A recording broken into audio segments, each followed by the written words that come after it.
Kalau di semester 1 itu ada dasar perencanaan dan perancangan. Itu tuh benar-benar introduksi yang paling dasar dan paling basic gitu. Terus kalau misalnya semester 2 ini ada yang namanya teknik komunikasi dan presentasi. Itu lebih ribet dan lebih in-depth lagi tentang RC dan PWK ini gitu.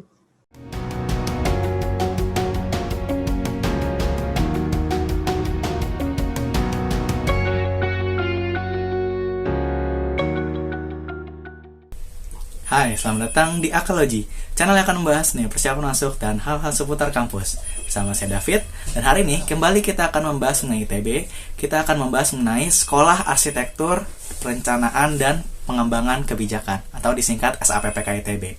Telah hadir di sini murid saya, Michelle Febriana, angkatan 2020.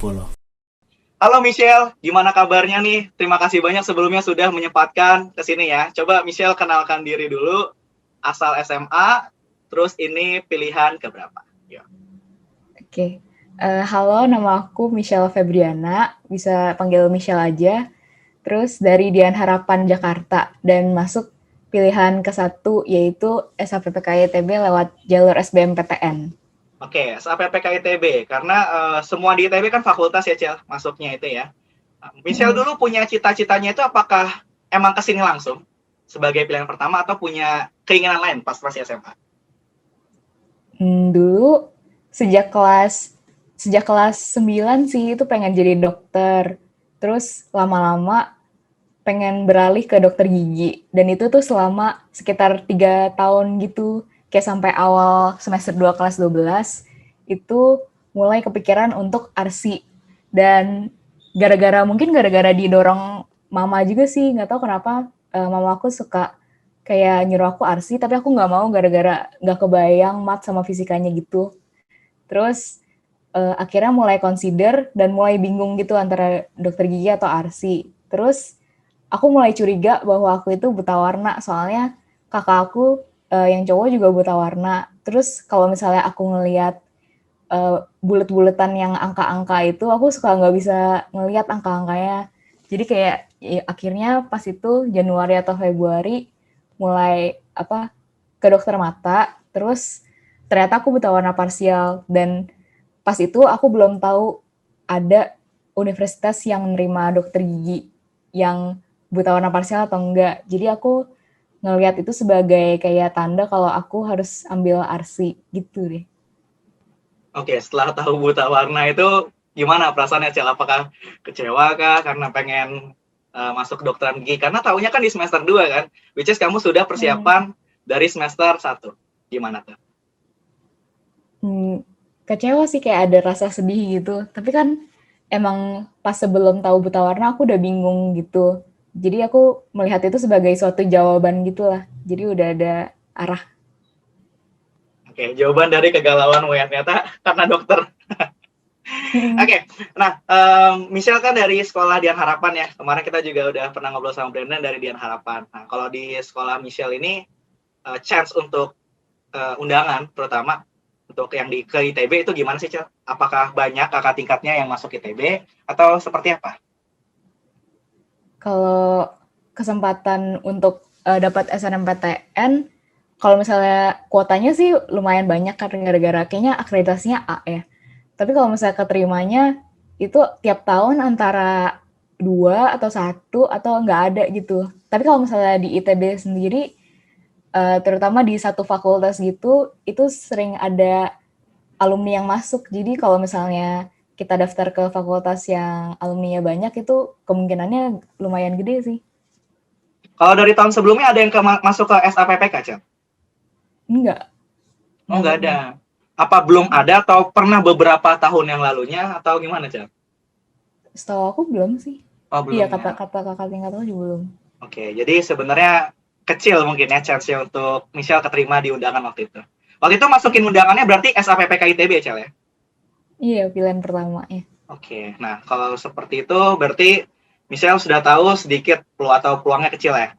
Mulai persiapan SBMPTN ya, itu sejak kapan, Michelle? Dan gimana cara Michelle melakukannya atau memulainya? Sebenarnya dari awal kelas 11 udah sok banget beli buku SBMPTN 2019 gitu, tapi akhirnya nggak kepake, kayak cuma dilihat doang. Dan mulai benar-benar niatnya itu pas kelas 12, itu kan ikut-ikutan teman aku daftar BTA. Terus padahal dari dulu itu aku kayak nggak bakal, kayak bukan yang mau ngeles gitu loh buat masuk PTN, soalnya aku pikir kayak kalau misalnya udah uh, keluarin duit terus keluarin waktu tapi nggak keterima itu kan sedih banget. Tapi akhirnya aku ngubah mindset aku, jadi gara-gara daftar BTA itu sih jadi kebimbing buat mulai. Jadi tiap minggu itu aku inget kalau aku lagi berjuang buat PTN gitu kan, dari bab awal-awal SMA, jadi keinget. Oke. Waktu itu kelasnya minggu pagi ya, Michelle ya? Iya, oke. Kebetulan kita kenal pas lagi pernah sekali datang tambahan ya, waktu malam ya, benar ya? Oh iya. Waktu itu. Oke. Nah, tadi sudah mulai persiapan dari awal kelas 11 sebenarnya. Akhirnya kepake juga nggak itu di kelas 12 bukunya? Sebenarnya enggak sih, soalnya kayak jadi beda gitu kan itunya, apa, soal-soalnya. Kayak Iya. nggak tahu, nggak niat aja gitu ngeliatnya. Udah lama gitu, udah tua bukunya. Oke. Ya, jadi sudah mulai mencicil sejak sedini mungkin, itu bagus banget sih sebetulnya. Nah, kalau dari kegiatan lain, misal kalau di sekolah itu ikut kegiatan-kegiatan eskul atau semacam yang gitu nggak sih? Pas SMA, aku aktif di OSIS sih. Terus jadi kayak sering jadi panitia, terus nyelenggarain acara, terus sama aktif di band juga, band SMA. Jadi sering lomba, kadang lomba di luar sekolah, terus ya tampil gitulah di acara-acara OSISnya gitu. Jadi apa, Cel? Main di bandnya itu? Vokalis ya jangan-jangan? Nah iya. Oh iya, Nah. emang nyanyi ya? Oke. Nanti kita bisa dengar lah ya suaranya ya. Oke. Setelah satu semester nih, kita pengen tahu nih perkembangannya Michelle ketika satu semester itu kan sebenarnya masih pengen kedokteran. Nah, dari satu semester awal kelas 12, Michelle itu paling kuat merasanya itu di bagian mana? Dan paling lemah itu di bagian mana juga? Di itunya, apa, UTBK-nya atau Ya, di materi pelajaran? subtes UTBK-nya fokusnya ya. Kalau paling kurang dikuasai, kalau pas masih saintek itu aku paling kurang kayaknya di fisika deh. Sebenarnya semuanya juga kurang sih, aku kayak ngerasa nggak bisa gitu. Tapi fisika kayaknya lebih. Terus kalau masalah yang mending itu nggak tahu kenapa kepikirannya kimia. Kayak aku lebih suka gitu. Terus kalau misalnya pas mulai TPS doang, itu nggak tahu kenapa PPU aku selalu paling jelek nilai TO-nya. Kalau misalnya yang paling bagus biasanya PK, kuantitatif. Kemarin udah pernah ditampilin ya nilainya ya di akalogi. Ya, kuantitatif paling bagus ya, Cel ya? Nggak tahu deh, lupa. Oh ya, ntar kita lihat lagi. Oke, nah setelah masuk semester 2, tanpa kita sangka pandemi muncul, jadi sekolah baik dari formal maupun non-formal kan diliburkan. Nah, perasaan Michelle pertama kali itu diliburkan, seperti apa nih? Apakah ngerasa tidak nyaman belajar di rumah, atau seperti apa?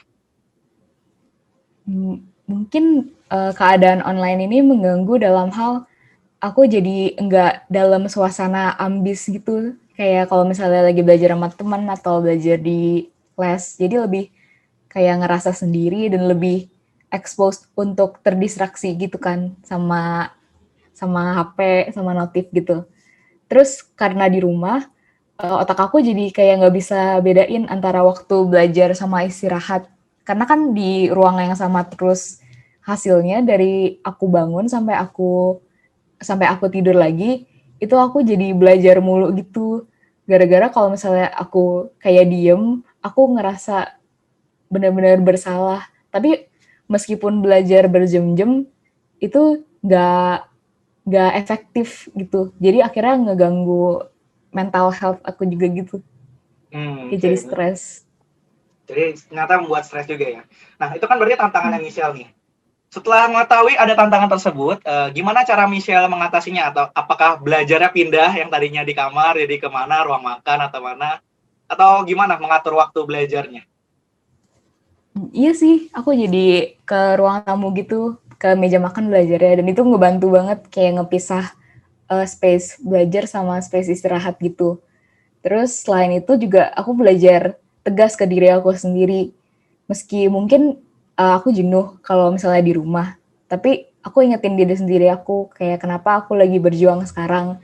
Misalnya itu bisa dari post-it di tembok atau kayak wallpaper di laptop sama di HP itu tentang ITB gitu. Yes. Terus juga pasang target kayak per hari. Misalnya per hari apa yang harus dilakuin, misalnya TO ini, TO itu, terus review bab apa. Kan kalau misalnya kita ada list per hari, itu kalau misalnya udah dicentang semua, jadi aku tahu kalau misalnya di hari itu aku udah kelarin semuanya dan aku udah nggak perlu ngelakuin apa-apa lagi, jadi aku tahu aku bisa istirahat gitu. Wih, keren banget strateginya. Jadi itu misal melakukannya bikin kayak list per materi gitu ya, Cel ya? Yang ingin di-push lagi materinya, betul? Enggak sih, aku kayak ngelihat dari yang aku kurang aja, kayak yang sering aku salah gitu. Enggak semuanya aku satu-satu gitu. Nah, kalau boleh tahu misal itu tipenya seperti apa sih ketika misalkan sudah try out? Kan biasanya ada hasil-hasilnya ya kalau di tempat les kan, di BTA. Ada tahu benar salahnya. Misal tipe orang yang mengulang materi kembali atau let it go aja? Lihat salah, terus aku lihat aku salahnya di mana, terus aku catet gitu biar nggak keulang. Pokoknya aku kayak itu sih kuncinya, kayak evaluasi. Bener-bener aku mastiin kalau apa yang aku salah itu aku nggak ulangin di tryout ke depannya gitu. Oke, ya bagus. Karena kemarin banyak murid-murid kakak di tahun ini, yang buat 2021 itu bilang kayak gini. Mungkin Priscil pernah mengalami ya. Ketika udah sering TO, tapi nilainya masih segitu-gitu aja. Nah, Michelle pernah nggak sih mengalami masa seperti itu, dan gimana cara Michelle berpikir lebih positifnya? Nilai aku naik turun sih. Kadang kayak benar-benar jelek banget. Terus, tapi kadang kaget juga kayak bisa tinggi gitu. Apalagi kalau dulu kan TPS. TPS tuh ngerjainnya, nilainya itu berdasarkan mood pas ngerjain banget. Jadi, tentunya aku nggak yakin kayak bisa nggak ya ini jurusan pilihan pertamanya. Tapi tetap ada harapan dan kemauan untuk berjuang gitu sih. Oke, jadi tetap ada kemauan ya meskipun naik turun nilainya ya. Oke, bagus banget. Karena kemarin, banyak juga nih yang cerita ke kakak, aduh nilai gue segini-segini aja nih, gue jadi nggak yakin nih. Terutama murid-murid yang pengen masuk kedokteran biasanya. Nah, mereka galau tuh, nilainya belum naik-naik nih, kenapa gitu kan. Nah, tapi kan karena sistemnya pakai IRT gitu ya, itu kan bergantung sama respon dari pesertanya juga kan. Bisa juga di saat itu semuanya pada bisa, jadi koefisiennya lebih kecil. Kayak gitu ya, Cel, kira-kira ya. Nah, kalau setelah misalnya ikut TO-TO yang banyak itu, paling tinggi nilainya itu berapa pas lagi masih TPS doang? Ingat nggak, Cel? Paling tinggi. Oh, pas di BTA gitu? Boleh pas di BTA atau TO-TO yang online-online kan banyak ya, pasti ngikutin kan kayak dari Pahamify, kayak gitu-gitu kan. Pernah sampai berapa, Cel, rata-ratanya? Sebenarnya kan beda-beda kan, semua platform tuh kayak standarnya beda-beda gitu. Tapi kalau paling bangganya itu kadang kayak ranking SAPPK itu aku 1 gitu loh. 1 atau 2 gitu. Oke, bagus. Nah, kalau pilihan keduanya apa sih, Cel? Kan pilihan pertama SAPPK. Aku arsitektur Udayana. Oh, Udayana. Kenapa pertimbangannya pilih ke sana waktu itu? Soalnya kan selain dia nerima buta warna juga, buta warna parsial, aku mikir kayak gak tau sih baik atau enggak, antara aku keterima, kalau misalnya aku keterima SBMPTN, aku antara bakal kuliah di kayak institut terbaik bangsa gitu, atau aku di Bali gitu. Oke. Jadi kayak sama-sama oke gitu. Fine aja jadinya ya. Nah, setelah waktu berlalu, tibalah UTBK. Nah, Michelle waktu itu dapat periode akhir ya, Cel ya, UTBK-nya ya? Iya, hari terakhir, tapi gelombang pertama. Oh, hari terakhir tapi gelombang pertama, oke. Nah, setelah UTBK-nya itu, perasaan Michelle tuh optimis nggak sih sebenarnya dengan hasil pekerjaanmu hari itu? Enggak sih, enggak banget. Enggak Soalnya banget, kenapa tuh? mirip-mirip gitu kan itunya jawabannya. Jadi kayak aku benar-benar nggak yakin sama hampir sebagian besar dari jawaban aku gitu. Tapi kayak Hmm. cuma benar-benar cuma ya udahlah, ya udah gitu.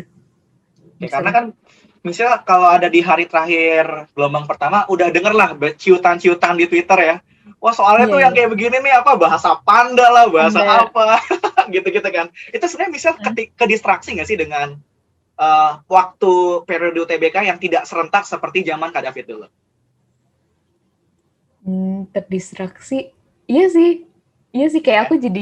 aku nggak mau lihat bocoran tapi aku jadi nyari nyari kayak obrolan kayak testimoni orang gitu dan itu kayak ngerusak ngerusak kepercayaan diri aku gitu loh. Harusnya aku nggak Hmm, kayak gitu. oke oke. Jadi misal tipe orang yang gitu ya kalau kedengar omongan orang bisa jadi keganggu gitu ya. Hmm. Oke. Nah, tapi pas lagi setelah UTBK, hasilnya itu kan cukup lama sebenarnya ya, setelah hari pengerjaannya. Misalnya udah ikut ujian-ujian mandiri dari universitas lain belum nggak sih, Cel? Kalau ujian, aku nggak ikut yang ujian. Aku ikutnya yang cuma nilai rapot sama UTBK. Itu Hmm, ya, ITB sama UGM.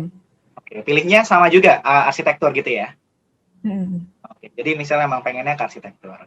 Setelah keterima, perasaannya gimana? Dan waktu itu kondisinya lagi di mana sih, Cel? Di rumah kah atau lagi pergi? Iya sih di rumah. Hmm. Di rumah terus bentar. Di rumah. Di rumah. Terus sebelum pengumuman itu aku kan masih nggak ada cadangan gitu kan. Jadi aku masih nggak tahu kalau misalnya aku nggak akan terima, aku habis itu mau ngapain gitu, kayak mau gap year atau mau daftar ke swasta atau mau ngapain, kayak aku bener-bener nggak ada arah gitu. Dan kayak pas keterima itu kayak aku berharap itu direkam gitu sih, aku bener-bener nyesel nggak rekam. Soalnya kayak bener-bener nangis, teriak-teriak gitu. Oh, Terus gila sih aku kayak seumur hidup aku kayak aku paling bahagia itu deh sejauh ini.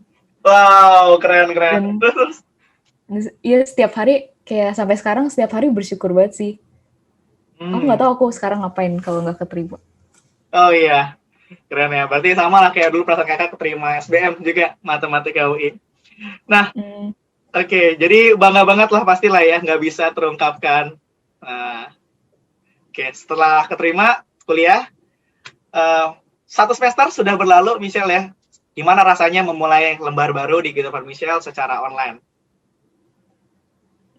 kalau kuliah online baru banget sih, aku ngerasa kayak aku jadi orang yang baru gitu dan aku ngerasa sekarang aku udah mulai dewasa nih. Asik. Dan kalau misalnya kuliah onlinenya sendiri, kalau secara online itu sebenarnya asik, bisa misalnya bisa bangun 3 menit sebelum kelas. Terus tapi kadang jenuh juga sih, pengen gitu bisa kalau misalnya anak kuliah kan belajar bareng ke kafe, terus bisa rapat bareng, terus yang secara langsung gitu loh pengen banget. Tapi di atas semua itu tetap bersyukur banget sih. Ya, karena tadi udah sampai lompat-lompat, nangis-nangis ya, pas lagi keterimanya ya. Hmm. Nah, sekarang aku pengen tahu tentang SAPPK ITB. Itu adanya jurusannya itu di sana apa aja sih, Cel? Yang ada di SAPPK? Mungkin banyak yang belum tahu ya di rumah. Ada PWK, itu perencanaan wilayah dan kota, sama ada arsitektur gitu. Oke, berarti cuma dua ya. Hmm. Oke, nah kalau yang perancangan wilayah kota sama ini kan satu tahun pertama sama aja sebenarnya ya, karena masih TPB. Nah, tapi mata kuliah dasar untuk fakultas Michelle ini ada nggak sih yang udah dipelajari, Cel? Kayak Ada gambar-gambarnya sih. kah? Atau desain-desain? Kalau di semester 1 itu ada dasar perencanaan dan perancangan. Itu tuh benar-benar introduksi yang paling dasar dan paling basic gitu tentang arsi sama PWK. Jadi kayak dibagi dua gitu semesternya, setengah arsi, setengah PWK. Terus kalau misalnya semester 2 ini ada yang namanya teknik komunikasi dan presentasi, itu lebih ribet dan lebih in-depth lagi tentang arsi dan PWK ini gitu. Oh, itu apakah seperti kita punya rancangan, nanti kita belajar mengkomunikasikannya gitu? Iya sih, intinya kayak belajar Ah, komunikasiin ide gitu. iya, iya, iya, iya. Oke, nah terus kalau di sana kampusnya itu yang di mana, Cel? Kalau SAPPK ini? SAPPK ada di Ganesha, terus seharusnya ada di Cirebon juga tapi belum jadi. Aku di Oke. Ganeshanya. Oh, jadi cuma kan kalau nggak salah FTI, ketika kita milih kan ada FTI yang mana ya keterimanya ya. Hmm. Nah, kalau misal berarti cuma SAPPK aja udah satu. Iya, yang SAPPK doang, nggak Oh ada gitu. Cirebonnya. Oke, nah Oke. jadi sebetulnya di semester satu ini kalau yang anak-anak umumnya kan arsitektur nih, kayak kemarin kan Natasha udah ada arsitektur interior. Dia cerita banyak sekali pengalaman begadangnya karena ngedesain-desain. Kalau misal udah banyak ngedesainnya berarti atau belum? Belum terlalu. Kalau misalnya sejauh ini itu baru desainnya tuh bukan kreativitas kita sendiri gitu, tapi lebih ke kita diarahin, tapi kita diajarin cara tekniknya gitu deh, teknik buat Gitu. gambarnya. Oke, jadi belum belum waktunya begadang untuk desain-desain. Hmm. Oke, nah kalau dari sisi pertemanan, Cel, tadi kan Michelle bilang dengan berkuliah online gini lebih bertambah dewasa segala macam. Nah, dengan teman-temanmu sekarang udah pernah ketemu belum sih secara langsung wujudnya? Belum, Belum. Oke, belum, terus belum. gimana cara kemarin mulai bertemannya atau apakah Michelle orang yang nunggu-nunggu ada teman datang atau kamu yang nyamperin duluan tuh? Hmm, Kalau buat nyari temen itu awalnya strateginya itu pertama aku mulai munculin diri dulu di kayak misalnya kalau misalnya ada kegiatan apa aku ikut, kalau misalnya ada buka kepanitiaan apa aku ikut gitu. Terus kalau misalnya di kelas juga aku suka sengaja kayak nanya atau jawab dosennya gitu biar tujuannya biar kayak orang tahu aku dulu. Oke. Terus selain itu juga kalau misalnya ada yang ulang tahun itu ucapin happy birthday. Kalau misalnya di grup atau kayak aku reply IG story-nya, terus kan itu kan udah kayak udah saling tahu lah. Terus lama-lama nanti ya udah nanya tugas kayak antara aku yang reach out ke mereka atau ada yang kayak PC aku gitu. Terus lama-lama ya udah ngobrol gitu. Oke, bagus ya strateginya ya caranya untuk bisa beradaptasi di sana selama satu semester. Nah, tadi misal udah bilang udah ikut kegiatan panitiaan dan udah organisasi juga belum sih? Apa baru panitiaan aja?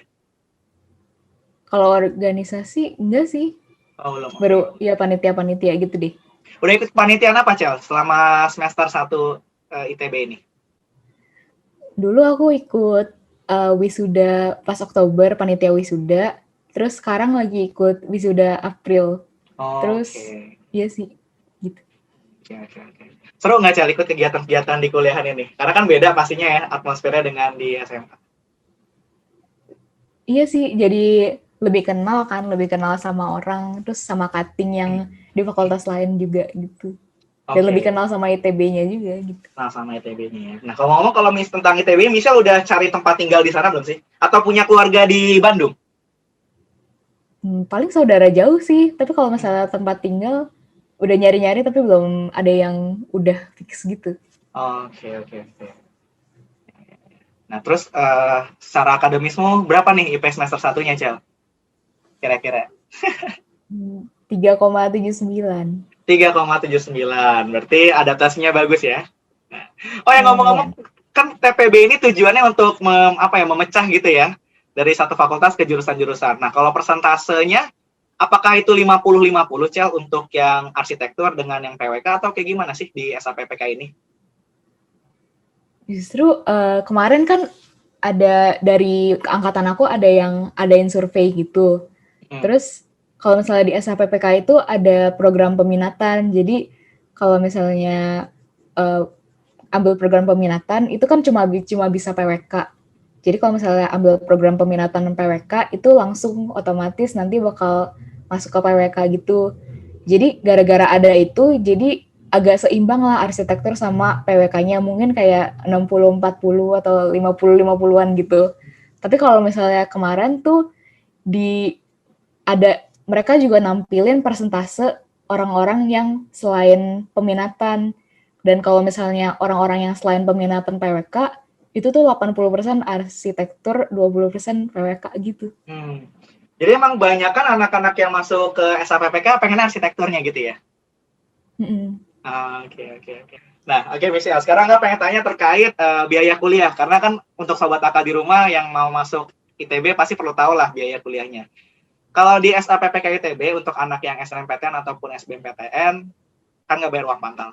Nah, untuk semesterannya kisarannya berapa aja sih, Cel? Kalau untuk UKT itu ada kelompok-kelompoknya, ada 6 kelompok. Terus kalau misalnya yang full itu 12,5 juta. Tapi untuk kelompok UKT-nya itu bisa dari 0, terus kalau misalnya yang kedua itu 2,5, bisa 5 juta, bisa 7,5, terus bisa 10 juga sama yang 12,5 itu. Tapi jadi bisa mengajukan keringanan gitu. Tapi kalau misalnya selain bisa mengajukan keringanan, sering juga sih ada kayak pengumuman beasiswa gitu. Jadi banyak kesempatan. Ya, jadi nggak perlu takut lah ya untuk yang kemampuan finansialnya gitu ya, Cel ya. Karena ada di kelas-kelasnya gitu ya. Mm-mm. Oke. Bagus. Nah, sekarang saya pengen tanya rencana Michelle di semester 2 itu ikut apa aja ini? Udah jalan ya ngomong-ngomong semester 2? Iya udah. Ada rencananya apa, Cel? Ikut kegiatan yang lain atau ikut organisasi barangkali? Kalau semester 2 pengen survive aja sih, soalnya mulai berat gitu. Dan dari awal semester 2 aku nggak tahu kenapa aku daftar lumayan banyak kegiatan gitu, jadi sekarang agak berat, tapi tetap enjoy lah. Tapi biasanya kalau misalnya lihat oprek di IG gitu baru tergerak. Tapi kalau misalnya sekarang belum ada rencana apa-apa sih. Oke, ya. Sip. Yang penting fokus dulu kuliahnya karena tadi udah berat gitu ya. Semester 2-nya sudah jalan. Udah 2 minggu ya, Cel, kira-kira ya? Sekarang. 4 minggu sih. Udah Udah 4 minggu gitu dari awal Februari. Oke, udah cukup lama ya semester 2-nya. Nah, oke, Michelle, sebelum ke pesan untuk yang di rumah, kita ada quick question ya. Jawab dengan cepat dan tepat. Oke, buat Michelle, pertama, matematika atau fisika? Fisika. Fisika, 2D atau 3D? 2D. Fungsi bangunan atau keindahan bangunan? Fungsi. Kontraktor atau developer? Developer. Oke, mikir ya. Lulus kumlot atau punya sertifikat arsitektur? Punya sertifikat. Oke deh. Nah, oke Michelle, sekarang kita mau nutup. Minta dong kesan atau pesan Michelle untuk adik-adik di rumah yang sedang persiapan di era pandemi sekarang gitu ya. Bagaimana cara belajarnya khususnya untuk yang mau masuk SAPPK ITB? Yuk, silakan. Untuk kalian yang sedang berjuang, pertama ingat alasan kamu berjuang. Dan kuncinya adalah selalu evaluasi diri dan yakin akan tujuan kamu dan yakin bahwa kamu bisa. Dan karena ketika udah diterima, itu nggak bisa dijelasin rasa bahagianya. Tapi di atas semua itu, percaya sama rencana yang udah Tuhan sediain buat kamu. Karena Dia yang tahu apa yang terbaik buat kamu, mau itu di ITB atau bukan. Oke, keren banget Michelle ya. Jadi selalu ingat alasan untuk berjuang. Itu kuat untuk Michelle hari ini. Dari Michelle hari ini maksudnya. Oke Michelle, terima kasih banyak telah menyempatkan waktunya. Akan sangat senang bisa ngobrol sama Michelle di sini. Sukses terus untuk kedepannya. Semoga semester depan lebih baik lagi ya, Cel ya. Hai Sobat Akal, terima kasih banyak ya telah menyaksikan videonya dari awal sampai akhir. Jangan lupa like, komen, dan subscribe channel YouTube kita ya. Dan follow Instagram kita di bawah ini. Terima kasih semuanya.